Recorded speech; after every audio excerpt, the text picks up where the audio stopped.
Salut, je suis ravie de t'accueillir dans ce nouveau contenu dans lequel on parle rapport à la nourriture, comportement alimentaire. Si tu ne me connais pas encore, moi c'est Cindy, je suis diététicienne comportementaliste et aujourd'hui on va parler d'un sujet.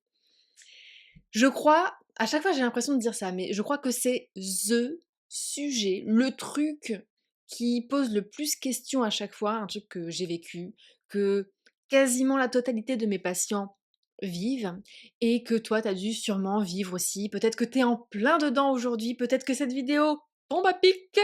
Et ben c'est le moment, on va aborder ensemble les différentes étapes à mettre en place, les différentes choses, les différentes astuces que je vais te proposer pour sortir d'une phase de rechute.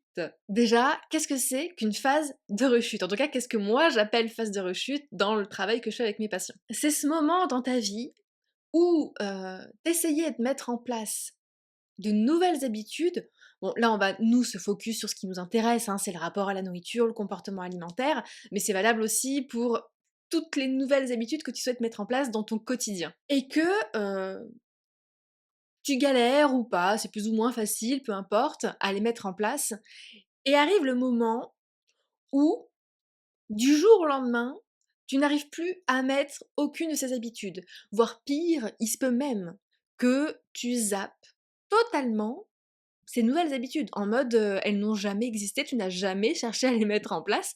Et tu te rends compte, quelques jours plus tard, que mais j'avais mis ça en place, c'était plutôt pas mal, pourquoi j'ai arrêté de le faire? Tu vois de quoi je parle ou pas? Donc encore une fois, vu que je suis là pour te rassurer, je te rassure, c'est normal. Cette phase de rechute est totalement normale. Même si elle est très très relou, elle est normale. Et ce sera probablement pas la seule que tu vas vivre. Croisant mon expérience.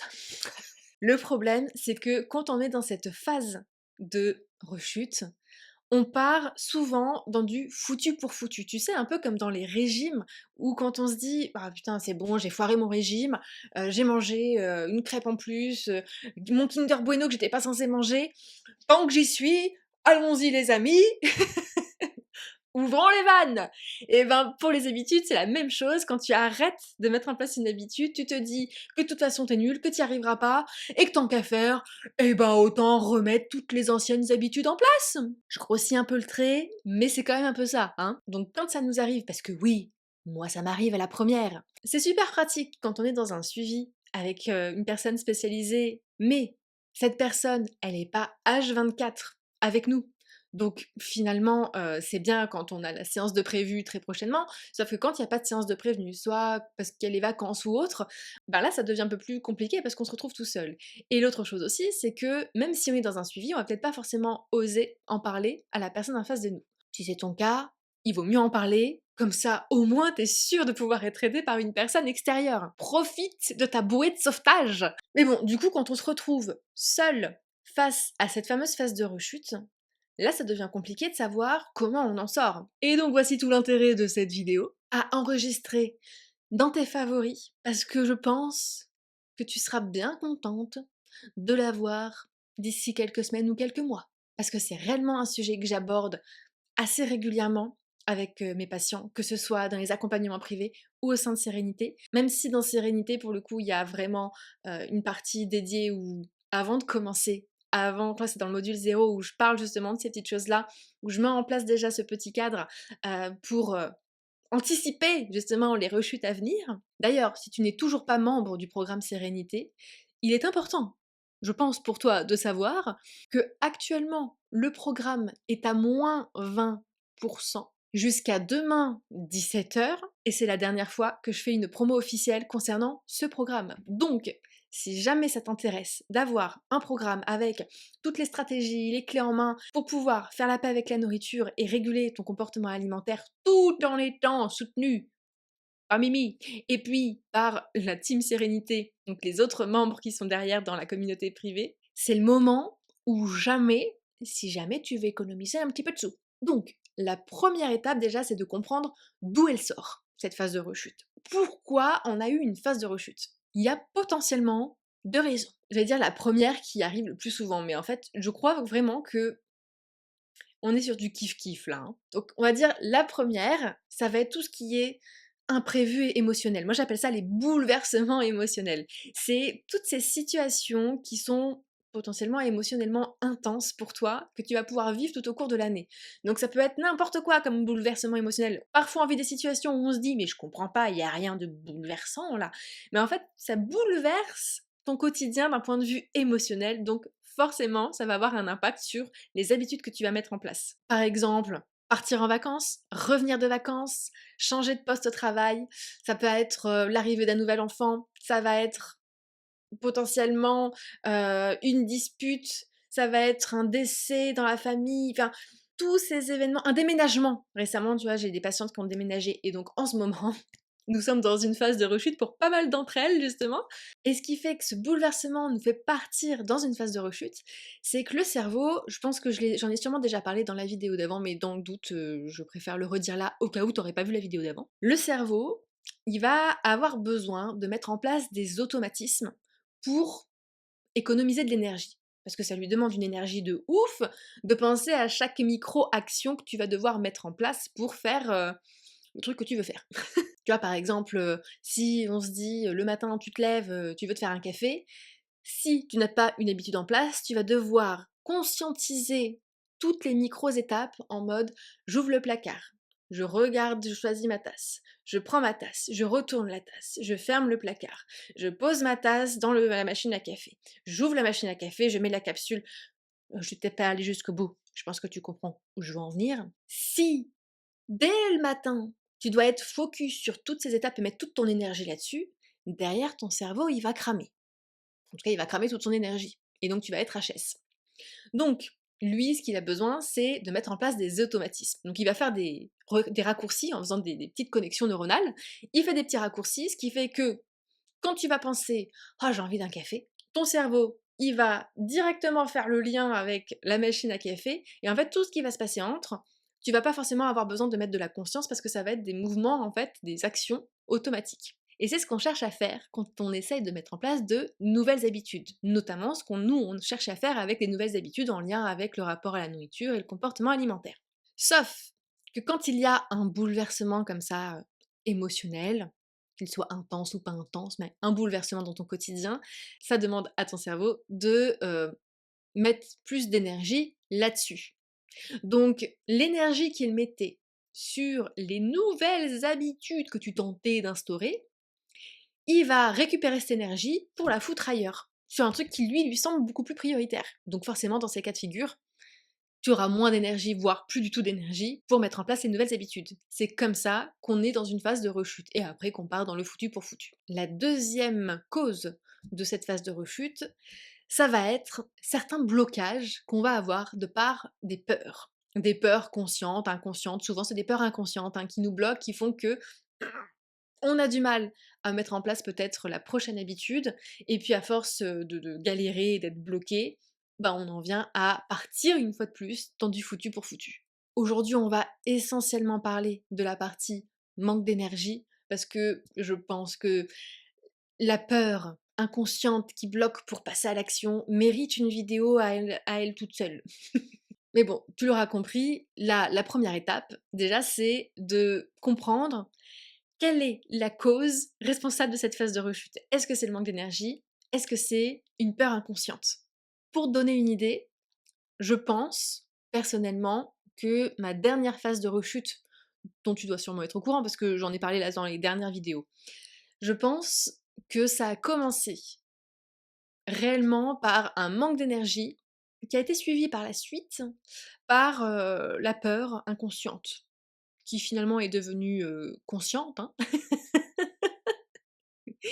Mais je pense qu'il y a eu une petite alternance entre les deux et qui a pas forcément aidé. Parce que par la suite, je pense que j'avais suffisamment d'énergie, mais que je choisissais volontairement de mettre mon énergie ailleurs, de par la peur qui bloquait. Oula! Je sais pas si t'as continué à me suivre. Une fois que ça s'est fait, tu choisis d'être dans le déni ou pas, tu fais ce que tu veux. Par contre, la seconde étape, c'est de profiter de cette phase de rechute pour faire le point. On va dire, ça me fait je sais pas pourquoi j'allais dire le bilan de compétences, rien à voir.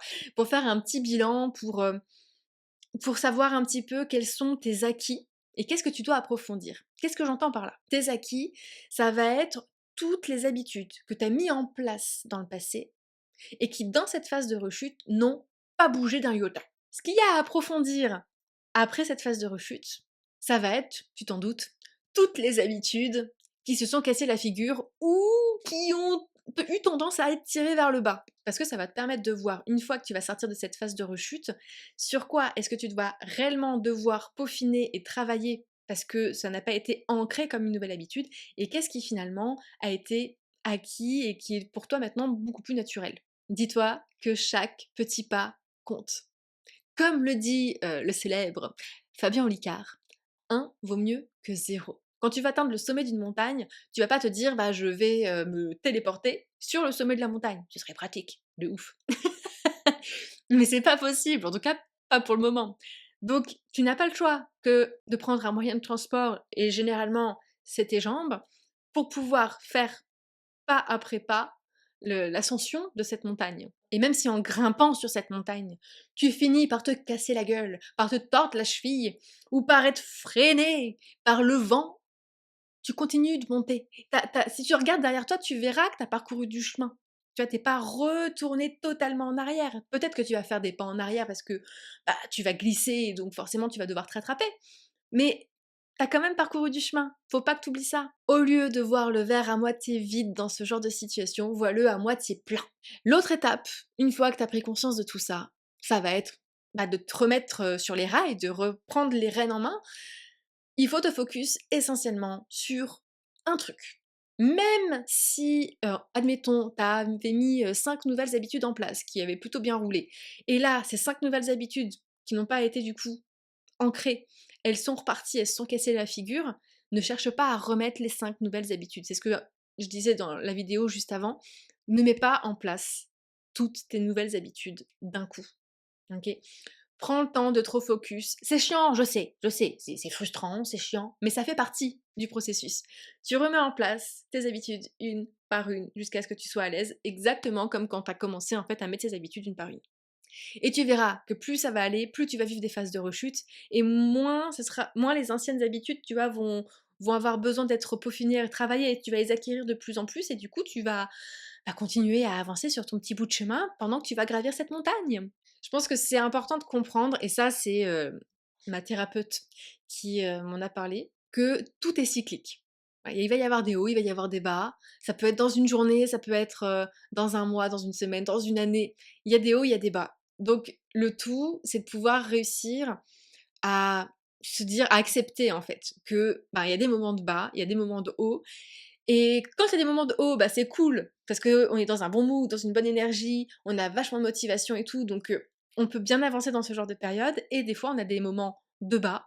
Et dans ces moments de bas, et ben c'est plus, on va dire, des moments d'introspection, de réflexion, où voilà, il faut juste accueillir le fait que là, ben c'est pas forcément un bon mood, on n'est pas forcément dans une bonne énergie, mais ça nous empêche pas de pouvoir continuer à avancer d'une autre manière. On peut pas tout le temps être à 100%. OK. Et cette phase de bas, elle peut durer, quelques heures, elle peut durer quelques jours, quelques semaines, quelques mois.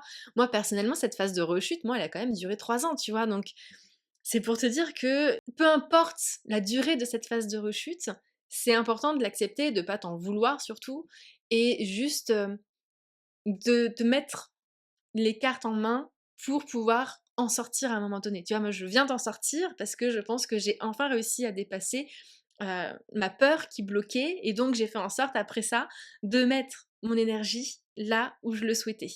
Ce qui m'amène du coup à la dernière étape, qui est aussi importante que les autres. Chouchoute-toi quand tu es dans cette période-là. Déjà de base, c'est important de te chouchouter, de prendre soin de toi, de te faire du bien, machin. Mais là, dans cette phase de rechute, c'est d'autant plus important de prendre soin de toi et de te chouchouter, parce que déjà que t'es pas dans une énergie ouf, si en plus tu prends pas du temps pour toi, tu prends pas le temps de te chouchouter et de faire des activités en fait qui te font du bien, des trucs cocooning, comment tu veux t'en sortir? Quand tu vis une phase de rechute, t'es pas obligé d'être dans l'autoflagellation, dans de la punition parce que t'as pas réussi à faire ça, t'as pas le droit d'avoir une sorte de récompense. Mais t'as quand même le droit en fait d'avoir des moments à toi, des moments où tu peux te chouchouter, justement pour te redonner un peu plus d'énergie, pour ensuite sortir de cette phase de rechute. Donc si tu es dedans actuellement, pas de stress, on respire, tu te poses, tu fais le point justement sur les différentes étapes que j'ai pu aborder avec toi. Tu prends du temps pour toi, tant qu'à faire, tu te fais une petite liste éventuellement de choses qui te feraient potentiellement du bien pour remonter ton énergie, et puis tu te fixes un objectif, une petite action, même si c'est une micro-action, mets en place cette micro-action pour pouvoir justement tendre vers ces habitudes que tu avais tenté de mettre en place et qui sont un peu parties. Et si tu n'es pas encore dans une phase de rechute, sache que tu vas en vivre une. On ne sait pas quand ça va tomber, mais il y en aura forcément une quelque part. Et donc, même message, si ça t'arrive, pas de panique. On se pose, on réfléchit, on essaie de comprendre la situation et on repart. Voilà pour cette vidéo, j'espère qu'elle t'aura plu. Si jamais tu veux faire partie des membres du programme Sérénité, je t'ai mis de toute façon le lien avec le code promo dans la barre d'infos. Salut!